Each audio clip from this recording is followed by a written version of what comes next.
Ayan po. na ipapabiling yung iiwan.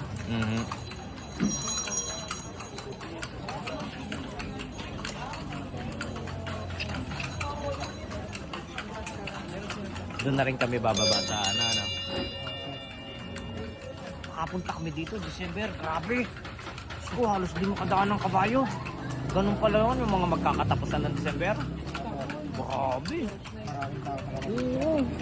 Hindi ko nga makapag-picture ng mga yun sa gitna eh. Araw-araw yun, kahit umaga, marami. Kaya nga po.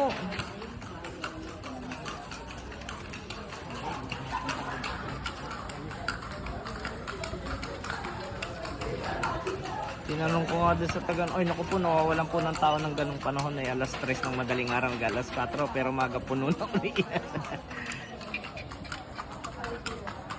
Magdamagang tao dito. Opo, sabi nga.